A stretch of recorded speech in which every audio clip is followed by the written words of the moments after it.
so very important to get the 3 pointers before going away for an important time frame. Yeah, we talked quite a bit about that this week, where we knew this was our last home game for a while, and it's vital that we get the home points. We don't know what the road will be like. We know the games are tougher.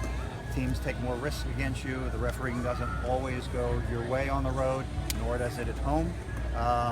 But the fact is, it was important tonight to get the 3. You know, this was a first place game, and we've had a number of those, and we keep talking to the guys. Get good at winning first place games, because that gets you in that championship game mentality. When the big game comes, you've been living up at that level of performance, and you're not trying to reach for it on a given night. So very proud of the guys. Tactically, how different do you have to approach games in these conditions? Well, you know, I think we're getting a little bit of reputation around the league about that if they sit back on us, it's very hard. We struggle to break them down from time to time. On a night like tonight, it becomes even harder because of the slick surface. I mean, you look at the number of balls we played through the 6-yard box that were just too fast to get to. So it is a different type of a challenge. But I think in the second half, the adjustments we made to get more pressure in the midfield, to break in the counterattack quicker before the opponent could organize, paid off for us. And you know, it was a great result tonight. Coach, before Colin netted the game winner, Vuko almost put you up on that set piece over there with the go-ahead goal. Can you talk about just why you like him taking the set pieces and just what he brings to the table? Well, he's just a natural left footer from that side. Typically, you wouldn't have a right-footed player kicking from the right side. You'd have him kicking from the left side.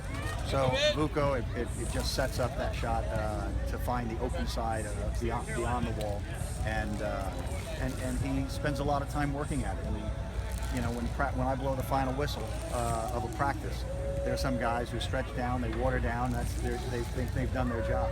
Vuko's one that stays for 30, 40 extra minutes, just working on those kind of opportunities. So you trust him to take them because he's put the work in. So it was great to see him perform well tonight. Earlier in the week, you talked about your approach, maybe giving guys a little extra rest after having 2 games last week. How did you feel the energy level was from the get-go tonight? The energy was there. I thought our endurance to press and push late in the game showed that the fitness, the legs were there. You know, our concern is more of a tactical aspect of the game. When teams sit back on us like that, we have to move the ball faster, because otherwise it allows them to rest. They're just standing in their own half, and we're not making them chase or challenge or pressure or defend us. So midfielders like Brad Ring have got to not be turning the ball back to the defenders. He's got to be able to turn and find Hurtado and find the wingers and start to open up the game quicker, so it forces opponents to have to do the defensive work. And like I said, first half we didn't do as well at that, but second half I thought we improved greatly in that regard. You waited until the 75th minute around there to make that first change. Was that always the plan, or was that just you liked what you were seeing? Yeah, you know, we've got a number of guys out right now, and even Omar was in question. But we felt the team that was on the park was doing well. I mean, I felt like they continued to knock at the door, but we had never really, I thought Yola's breakaway ability, you know, he was kind of at the end of his tanks. And we just felt if we could put that one breakaway pace player in there, it might throw something at the opponent that they hadn't seen at that point in the match. And I thought Omar's energy did very well to create problems for them chasing balls down and such. And you know, when a player comes in like that, it takes attention away from other things that they're locked on, and it loosens up other players to gain advantage. Game winner came in the 84th minute, so you locked it up a little early tonight. Talk a little about the continued resiliency of this team to fight through, especially at home. I really don't think I've been a part of a team that has won so many games late.